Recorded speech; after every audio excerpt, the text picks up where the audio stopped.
আসসালামু আলাইকুম ভিউয়ার্স, ভাদ্র মাসের বিশেষ মুখরোচক তালের রস ভরে মিষ্টি রেসিপি শেয়ার করছি।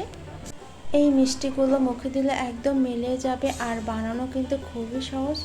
তো চলুন মূল রেসিপি দেখে নিই। ফার্স্টে চুলায় একটা ফ্রাই প্যান বসিয়ে এর মধ্যে দিয়ে দিচ্ছি মেজারমেন্ট কাপের মাঝারি কাপের 2 কাপ তালের কাপ। তার সাথে দিয়ে দিচ্ছি একই কাপের 2 কাপ পানি।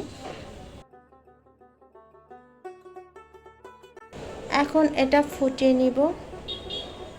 তো তালের এই কাপটা ফুটে আসছে। এখন এর মধ্যে দিয়ে দেব মেজারমেন্ট কাপের বড় কাপের 1 কাপ সুজি।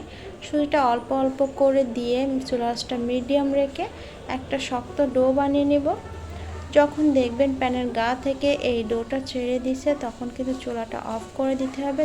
তো দেখুন সুজির এই ডোটা প্যান থেকে ছেড়ে দিচ্ছে। এখন আমি চুলাটা অফ করে সুজির এই ডোটা একটা প্লেটে নিয়ে নিচ্ছি ঠান্ডা করার জন্য। ডোটা কিছু সময় ঠান্ডা হোক, এদিকে মিষ্টির জন্য একটা শিরা বানিয়ে নেব। তার জন্য চুলায় একটা কড়া বসিয়ে দিয়ে দিচ্ছি 1 কাপ চিনি আর 1 কাপ পানি, সাথে দিয়ে দিচ্ছি 2টা এলাচ।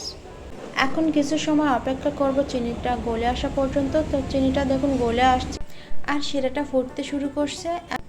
শিরাটা যখন চিটচিটে ভাব চলে আসবে তখন চুলা থেকে নামিয়ে নেব। এখন এই শিরাটা হয়ে গেছে, চুলা থেকে নামিয়ে রেখে দিচ্ছি, পরবর্তীতে ব্যবহার করব। কিছু সময় পরে ফিরে আসলাম, ডোটা ঠান্ডা হয়ে গেছে। এখন এর মধ্যে দিয়ে দিচ্ছি 4 টেবিল চামচ গুঁড়া দুধ।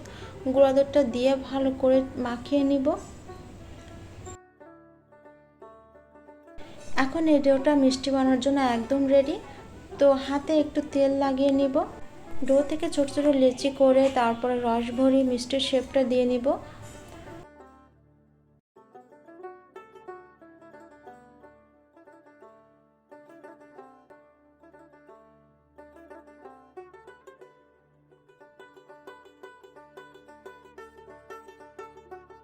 এখানে আমার সবগুলো মিষ্টি বানানো হয়ে গেছে। এখন এগুলো তেলে ভেজে নিব।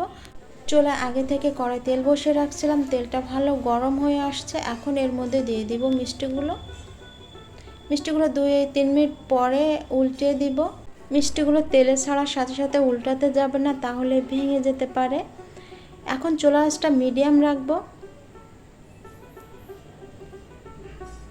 তো মিষ্টিগুলোর কালার কিন্তু চলে আসছে। এখন মিষ্টিগুলো তেল ঝরিয়ে উঠিয়ে নিব।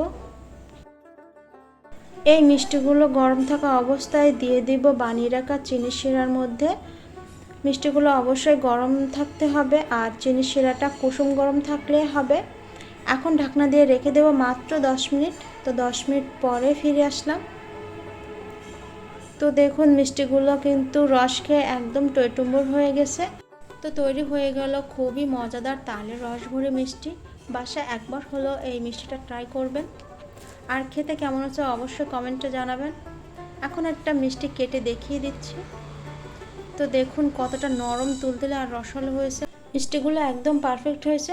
আজকের মতো এখানেই বিদায় নিচ্ছি। সবাই ভালো থাকবেন, সুস্থ থাকবেন। আল্লাহ হাফেজ।